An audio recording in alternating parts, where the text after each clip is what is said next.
Good morning. I'm Dishha Bagchi, and today we have with us former Lieutenant General H.S. Panag, and we will discuss his opinion article on LAC, cope with the new reality or declare red lines and give marked maps to China. So you begin the article by exploring how China's People's Liberation Army resecured the 1959 claim line. Could you tell us what the significance of this line is for India and China? See, what we inherited from the British were frontier regions, both in Ladakh as well as in the Northeast, the erstwhile NEPA, Northeast Frontier Agency. While in the Northeast, the boundary had been demarcated as the McMahon line in the Simla Agreement of 1914. So there was a line existing, which was a benchmark. In Ladakh, even our own maps up to 1954 showed the boundary as undemarcated, an approximate boundary. That means even we acknowledged that it had not been agreed upon as a boundary.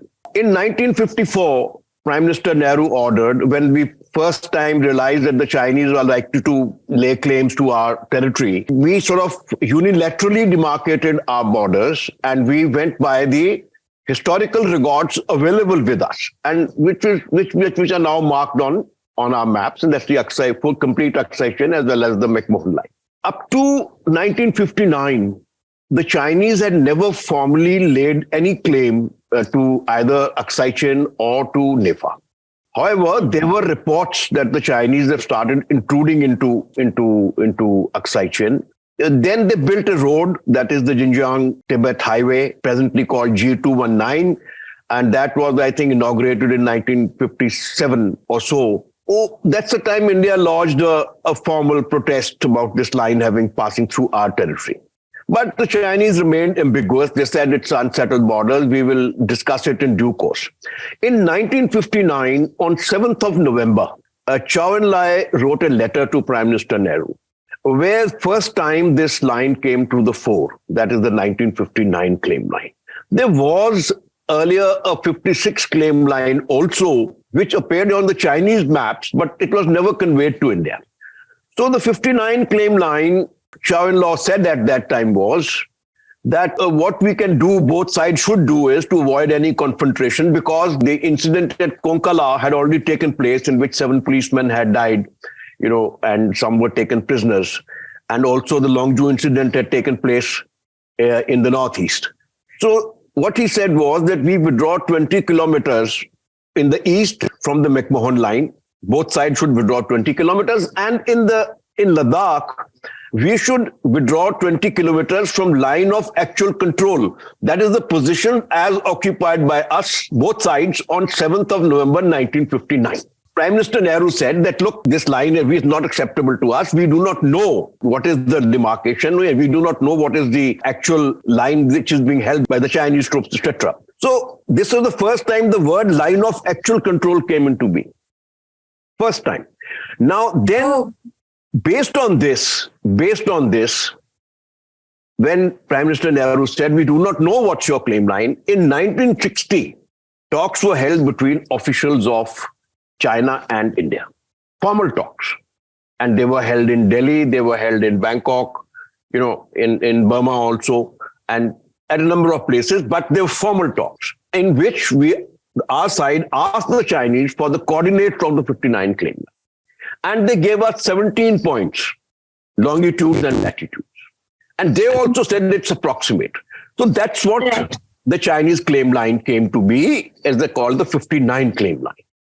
And 59 claim line is what they say belongs to them. And in 62, we had some posts across this line, but in 62, they came up to the 59 claim line in all areas, right from Depsang Plains all the way down to the area of Damchok in the Indus Valley. Now, what happened after that was that we, as over a period of time, as we started moving forward, and in 86, 87, we went for the forward posture, and the Chinese were nowhere near.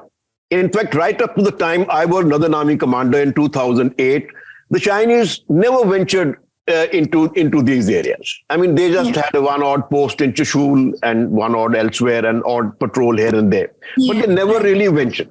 Now here, what happened is that in some of the areas, like in Depsang Plains, PP 10, 11, 12, and 13, in the Changchenmo sector, PP 15, 16, 17 alpha, in north of Pengongso, finger 4 to finger 8. In some of these areas, we started patrolling across the so-called 59 claim line. Right. Now, what the Chinese have stuck to this as their claim line, and in fairness, one must say that even in 62, they did not cross the 59 claim line. So now what they did in eastern Ladakh in May 2020 was that we were only patrolling these areas. They were not physically occupied. And there are vast sectors which lie between our posts of the ITBP. So they, while under pretext of exercises, they did an offensive maneuver and came and secured the 59 claim line in Depsang Plains, in Changchenmo sector, and at some places little across it, like in the case of the Galwan River, they came little across it. Then finger 4 to finger 8, they came up to finger 4, which they say is the claim line. As per their own coordinates, it was the finger 8 only, but they say it's finger 4 now. It's a question of interpretation because the distance between the points that they gave us is huge. So they decide, look, it is this and not this. And then also south of Damchok in the Changling and Ninglung Nala. So there also they came up to that point. This is the situation as on date. So as per the Chinese, 59 claim line is the claim line up to which this territory belongs to them. And as per them, the LAC, the line of actual control, is the 59 claim line. Now, India doesn't recognize the 59 claim line. Right. We said when we signed the 93 agreement and the 96 agreement, it was the assumption that the line of actual control will be where the troops are today. That means where we were going up to 2020, that was the line of actual control. But the Chinese have now denied us about 600 to 800 kilometers in Depsang Plains, about 1.5 to 2 kilometers in Galwan Valley, then in Changchenmo, 4 to 5 kilometers. They said there's a difference, and 4 to 8. So while the buffer zones have come up in Galwan River Valley, in Changchenmo sector, and in north of Pengongso, we say that no, that is just temporary, and status quo ante must be restored with our version of the LAC. Having said that, the LAC, the 59 claim line, the way it is marked, it gives a phenomenal advantage to China, terrain-wise.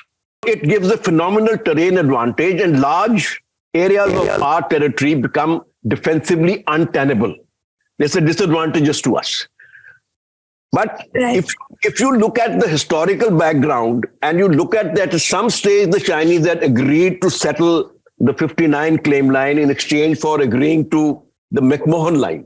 Now, this was the general talk that continued from Chou En-lai in 59 and also right up to Deng Xiaoping when he was the president of China up to 1986-87.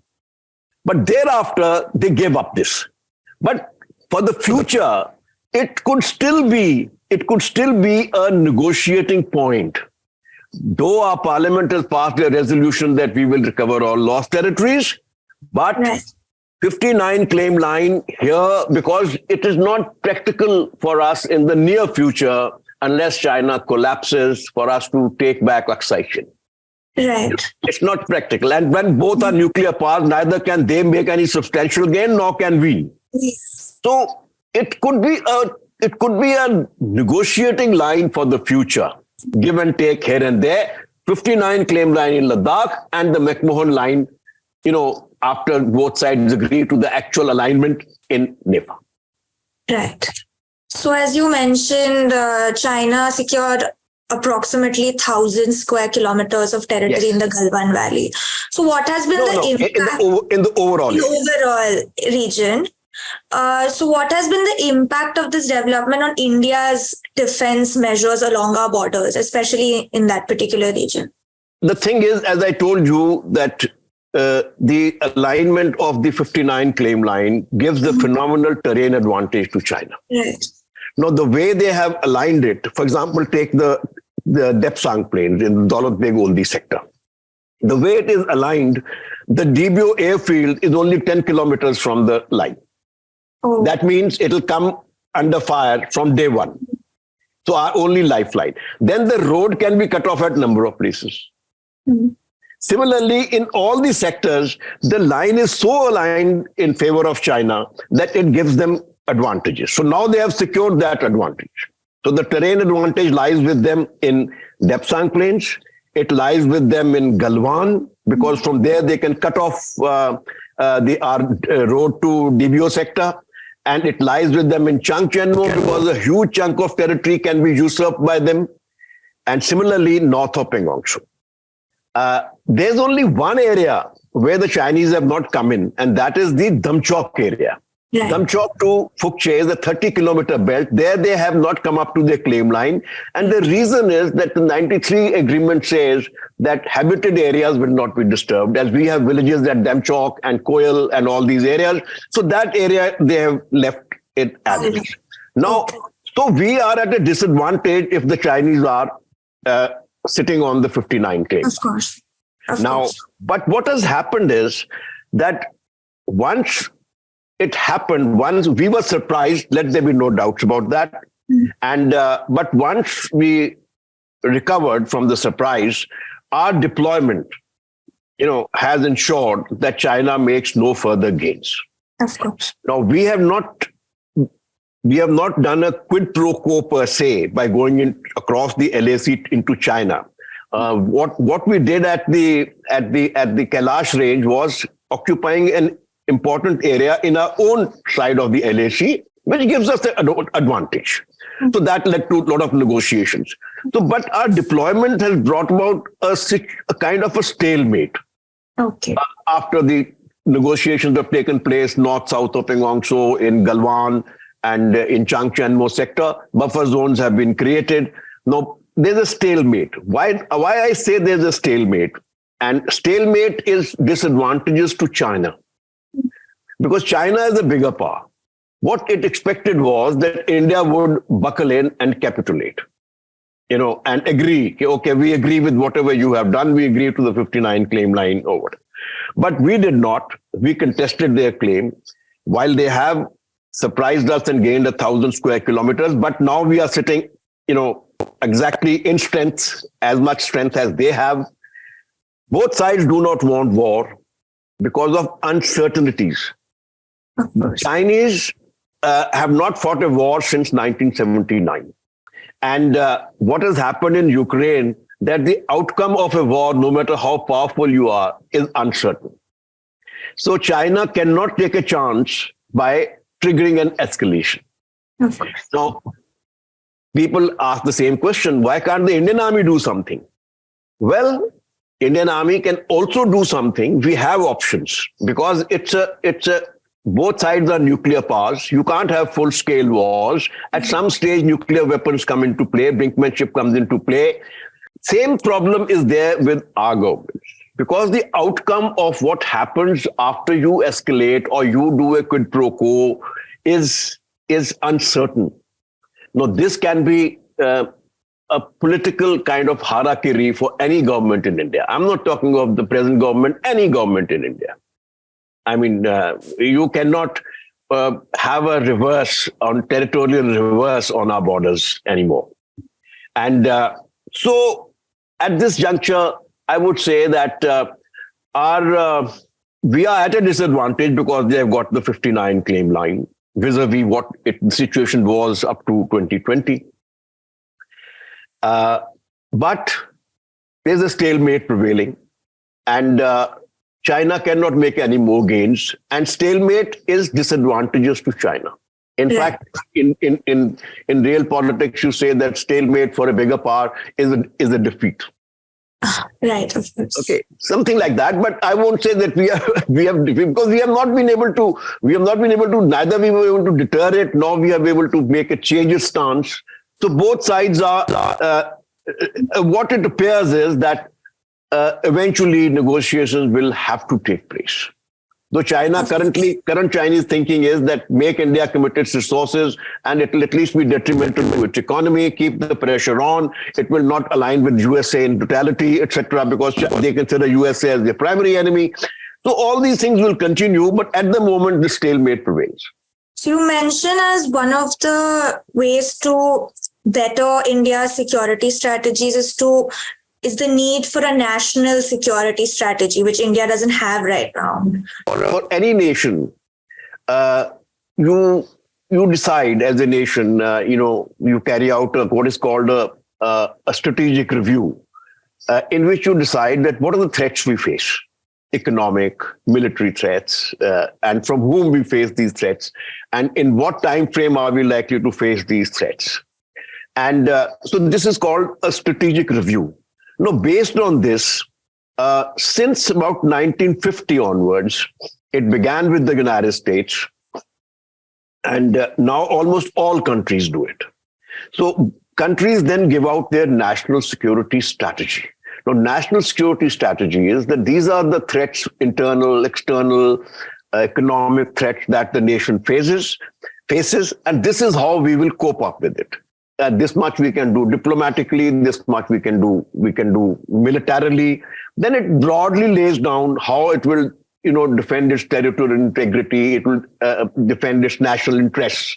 So this is what the security strategy lays down. But what does the security strategy do? One is it conveys a message to the adversaries. Look, if you do anything to India, if you interfere in India's internal affairs, then we will take retaliatory action. For example, rather than simply saying that we have taken retaliatory action against Pakistan now, earlier we never took it.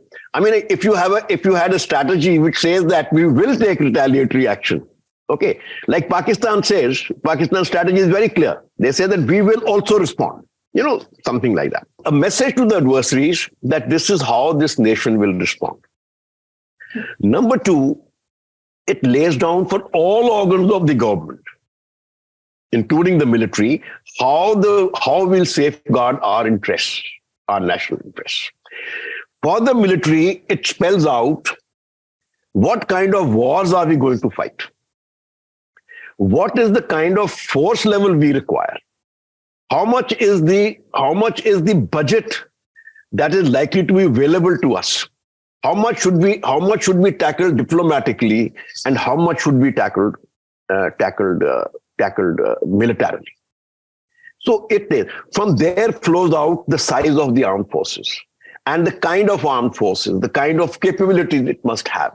So it's the start point. Now, what we have is we have never formalized it. Okay, the Defense Planning Committee, which was set up in 2018 by the present government, and NSA is the chairperson of it, and the CDS and other chiefs and all are members, and as well as the other the secretaries of other departments concerned with the security, and they were given the task to work out the national security strategy. Formally given the task, but it is now almost 5 years, and there is national security strategy is not on the horizon. So we do. It's not that we don't have. We do have a functional strategy. Obviously, that's why we have an army. I mean, it is all based, but it's functional. It's not formalized. So as a result, at times the armed forces lack direction. Now, question that goes the begging is, why are the governments afraid to lay down a national security strategy? It is because the accountability. In the accountability is forced on the government, because in a national security strategy, they say that we will do this, we'll do this, and if you don't do it, then accountability. Whereas without a formal national security strategy, you can be ambiguous. You can remain ambiguous. Okay, look, we are stopping the enemy. We are giving it a befitting reply, and so on and so forth. but a national security strategy will pin you down. So it is essential, even if it is not declared, even within it is essential for you to do all defense planning begins with the national security strategy. And this is a political document. Military advice is there, but it's a political document. It is not a military document. Based on the national security strategy, the military developed itself. It's sort of what is called building up of the military, and then its capabilities, kind of modernization it requires, and how then it also makes the strategy, military strategy, to deal with the threats. Right. So we do have what is called a defense minister's operational directive, which was as a stopgap measure that till we formalize a national security strategy, we'll have this directive. So this directive is existing. It was 2009. It started during the time of Mr. Bagchi's government, and the last time it was reviewed was in 2009. And it has not been reviewed. So while the explanation of the government and even our own military is that, look, we are quite all right without it, and it's not necessary to formalize it. We do have a functional listing, but it lacks the formality. It lacks the formality. In the United States, the national security strategy is approved by the Senate. I mean, by same logic, the national security strategy in India must be vetted by the parliament. Yeah. So it has to be presented to the parliament. I mean, in fact, the president there presents it to the parliament whenever a new president comes and he rewrites his national security strategy, he presents it to the Senate. And so all these things, there is the requirement of a formal national security strategy, but it's not that we are absolutely rudderless. We do have a functional strategy, and that's in place. Right, but we are very I'd say proud of our military strategies, whatever that we do have and whatever maneuvers we use. But then what are some of these hindrances, and why do we not have a national security strategy yet? I mean, it's been such a long time. It is something that, you see, as I said, that this whole trend started in 1950. Okay. Till then, most countries never had a formal national security strategy. Mm-hmm. But like great powers, you let it be known to the people. The United States strategy is very clear. How they will tackle China, how they will tackle Russia, who are the countries they're going to be friendly with. Like, for example, they single out India, that India is a friendly country to us. And India, we'll assist India, and India will assist us, and we have got common goals. It is worded ambiguously. It's nothing very specific. It's not concrete. Mm-hmm. Because there is a overt part, there's a covert part. Overt part is what is the public domain. Mm-hmm. This is to convey a message to everybody. Mm-hmm. For example, the United States strategy clearly says that the Taiwan problem cannot be solved by force, which implies that China cannot invade Taiwan. Right. It clearly says it. Right. There's no ambiguity. That means United States will go to the aid of Taiwan should China invade it. Mm-hmm. So like this, it conveys to the world at large, to everybody, and to our adversaries. I mean, Pakistan, we had the surgical strikes and all. Obviously, it's government decided. Mm-hmm. But our national security strategy should have said so, that we will reserve the right to take punitive action against Pakistan wherever we deem fit if there is a terrorist attack in India. But there are compulsions in all those actions which can be taken on the spot. But you don't have to be very concrete. It can be broadly stated. So it is this reason, and it's certainly a disadvantage for the Indian military. It's a disadvantage for the nation. I mean, we even the public remains uncertain as to how we'll respond. I mean, we did 2 surgical strikes. Pakistan has not mended its ways. It still continues with the insurgency. There has been a terrorist attack just a few days back in the Rajouri Poonch sector. So formal national security strategy removes all these ambiguities. You don't have to say that you'll take immediate action. You say we reserve the right and we respond. So as you mentioned, the national security strategy is much more of a political tool than a military tool. So are there for the military, is one of the reasons? It's a political decision. For the military, it's a guidance document. Right. But as you mentioned, it's a document like the example you gave with the United States. It's overtly states who it's friendly with, what kind of actions it will take against unfriendly countries, etc.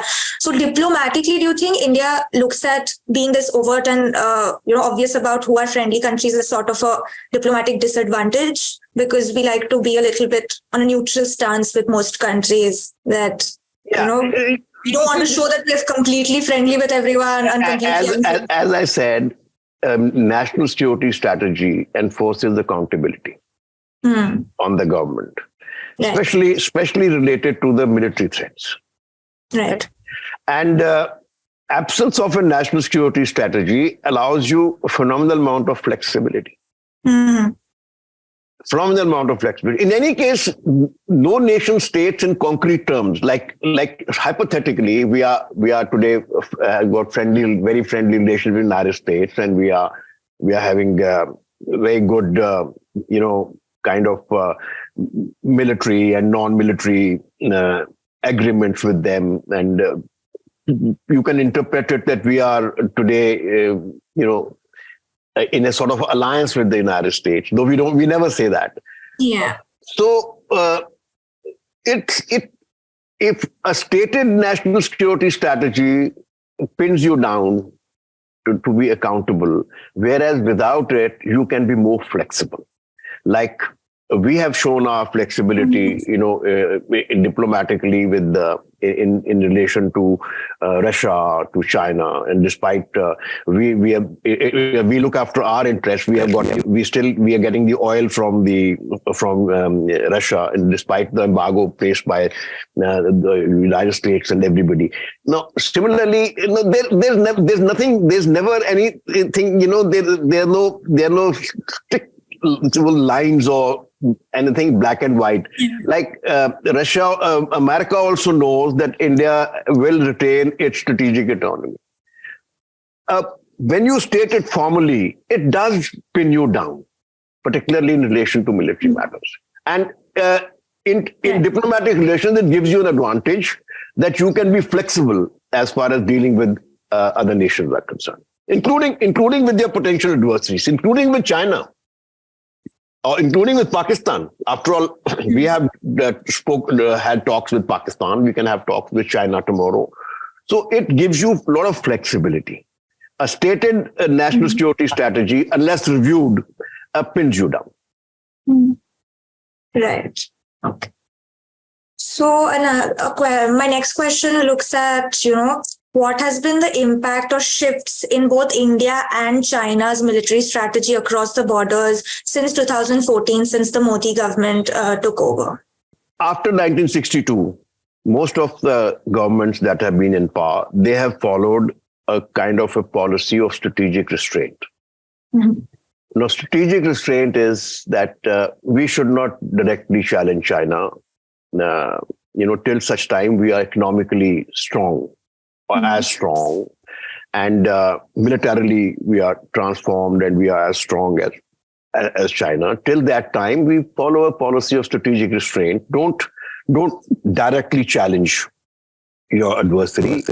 Maintain good relations, and don't have a kind of don't manage your border in a manner that sort of threatens, offends the other party. So this policy was what we were following up to, except for one incident, that two incidents, you can say 67 at Nathula took place.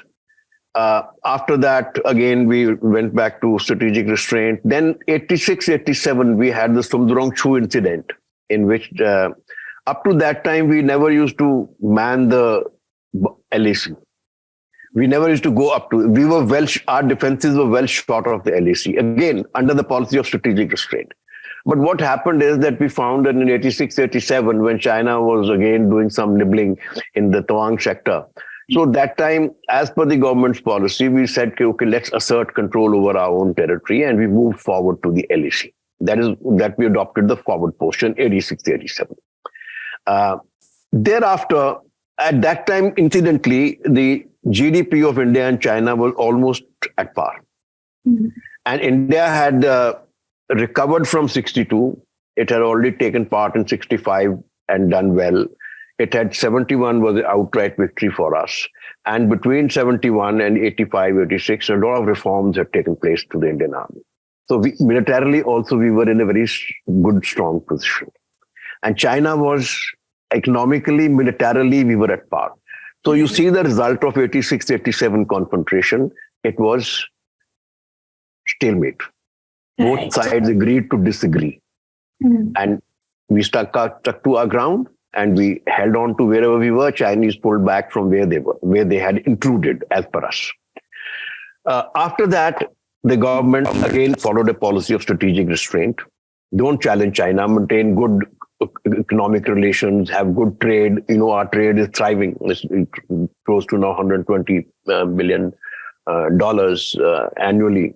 And it's despite the trouble since 2020, our trade has actually increased with China, and with the sort of its balance of trade is in China's favor, and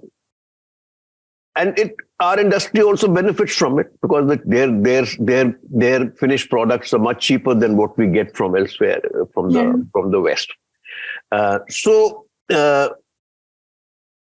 Up to 14, it was strategic restraint. Mm-hmm. Now, China also followed a similar policy so long as India did not tread on its corns or go contrary to what China perceives the world to be. The first dent in this was when we signed the nuclear treaty with the United States in 2008. So up to 2008, and I was the Northern Army commander, I can say with full authority that there was, barring patrols here and there was no overt Chinese actions of any kind in Eastern Ladakh, of any kind. And it is only after the nuclear treaty when they felt that we are aligning with this thing. Yes. And plus, the border infrastructure, a decision was taken in 2007 by the China Study Group, and that time under Prime Minister Manmohan Singh, we started making the roads. And like the DBO road was ordered at that time. But overall, that's why what China did was in 2013, they did the Depsang intrusion. Temporary intrusion, where they went back after about 3 weeks. In the same place where they have come today, permanently, but at that time they came temporarily. This was just a message for the road that we were constructing to Daulat Beg Oldie, which had begun to be, because under construction. Mm-hmm. So this was the situation. Now, when the Bharatiya Janata Party government came to power, the Modi government came to power, ideologically, they believe in strong defense. For them, security of the nation is far higher than ideologically than other parties. I'm not saying other parties, all governments are concerned about security of the country, but in their case, it's this. And they have already professed a strong response to any threat on the borders. However, even Prime Minister Modi followed a policy, similar policy, but with a slight difference. The difference was that he directed, and rightly so, that we should aggressively develop our border infrastructure. So we started developing the border infrastructure right up to the LAC. That means earlier we had reached a certain point, and now the DSDBO road was formalized, more bridges came up, similarly roads in the northeast. So everywhere the border infrastructure was. Then also, simultaneously, there was a lot of diplomatic negotiations. In fact, Prime Minister Modi and Xi Jinping have met 18 times since 2014. 18 times, much more than all other prime ministers combined since 1947, including all visits. So there was intense diplomatic activity. But on the border, we started this, and then our better relations with the United States, which China always views India. China doesn't consider India a threat by itself. But when, say, it's in alliance with Russia or with China, or perceived kind of a agreement with them, it starts getting worried, because together with them, it sees India as a regional as well as international competitor. So one side, we started having better relations with the United States, developing military as well as economic relations, border infrastructure. And then Mr. Modi's strength as a world leader, he came into his own. And same problem was with Prime Minister Nehru. One of the goals Chinese had, internal, not stated ever, was to cut Prime Minister Nehru down to size. So now these factors played up, and especially when China considers us an inferior power. But at the same time, the Chinese economy today is $18.5 trillion. Ours is $3.5 trillion, 5 times ours. Their defense budget is 3 times ours. They have transformed their armed forces. They are absolutely modern. They are in a position to challenge the United States today. Or they were even when they became 10 trillion. Yeah. Whereas we have not, from 86, 87, when we were at power, they have reached here, and we are still, we are, as a democracy, our progress is much lower. Now, when this happened, then came Doklam. Now, in Doklam, though it was happening in a neutral country, in the third country, but India's stance, Modi government stance was very aggressive. We checked the Chinese. We didn't allow them to do anything. And then we mobilized partially in case the Chinese do anything more, we'll also take action accordingly. So, though thereafter 2 summits were held, Okay, then in the meantime, we signed the Quad agreement. So all these factors considered, China felt that time is again to embarrass India, to show to the world, to the region and to the rest of the world, that against the Chinese might, India can do very little. And that's why they did this offensive maneuver Now, this is what happened. At the same time, we also realized, once that happened in 2020, that there are limitations. We need time to uplift our economy. Till such time we do not hit 10 trillion economy, GDP, we will be not in a position to challenge China. So we need time to transform our armed forces, which have to be from a medium technology armed forces. It has to be in the present day world where high technology is. That we have to do that. So what has happened now, as I wrote in my last column, that Mr. Modi has reverted back to strategic restraint. Yeah. Don't challenge China directly.